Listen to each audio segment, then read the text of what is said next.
Marlins at Phillies, and Phillies take game 1 at home.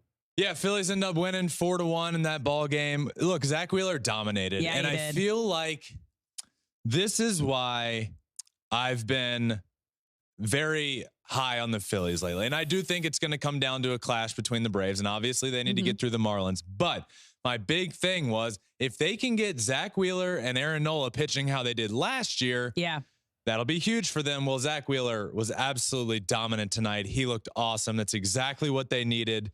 And ends up going 6 2/3. Comes out after giving up 1 run late in the ball game, but just phenomenal. Absolutely phenomenal outing for Zack Wheeler. And it's exactly what the Phillies needed. It did. And it also helped that the offense struck early. They struck first, and then they were able to hold on throughout the entire game. I mean, it wasn't kind of, I guess, what we were used to with Phillies that we saw in the postseason, like a lot of big home runs. This was small ball RBIs, getting the ball in play and just getting guys in. They did it all without a home run. Yeah. They didn't hit a single home run tonight. And they were interviewing Nick Castellanos on the field after the game.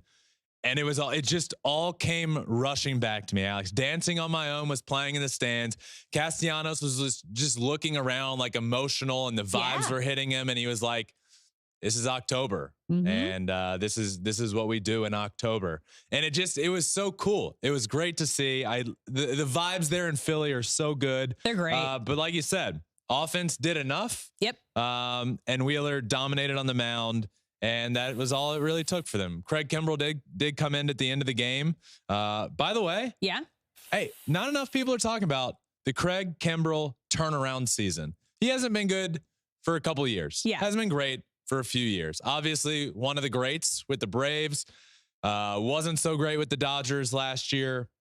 Fantastic season. I mean, he's done a great job. Comes in tonight, does a great job, gets the save in the first game of the playoffs. And that's what we've seen with a lot of these big time players. Sometimes you just need a change of scenery. Sometimes you just need the right fit. And I don't see how Philly is not a right fit for any player that fully just immerses themselves in that fan base, in that environment. As you mentioned, you just saw Nick Castellanos just in the post-game interview, just really taking it in. And when you're there, it's hard not to feel the Phillies fans as like another player on the field. And I think it's a huge advantage that all these games, if it goes to 3 or if the Phillies win tomorrow, that's it, are all happening in Philly, because it's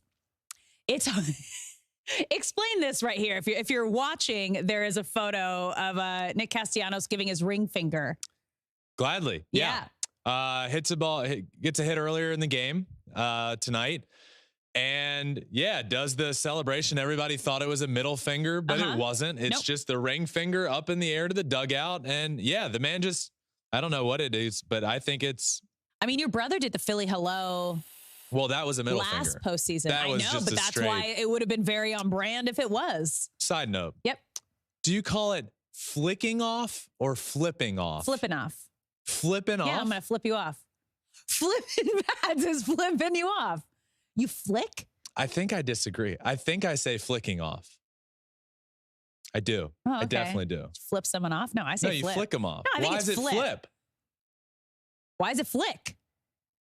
Oh my gosh. Fine. You know, like a little flick. No, but it could be like, it's a flip too. Like, there you go. Gotcha. I see both ways. I just didn't know. I didn't know. I think it's a flip. We were talking about it earlier. All right. Well, let's get to the biggest takeaway of this game. What was it for you?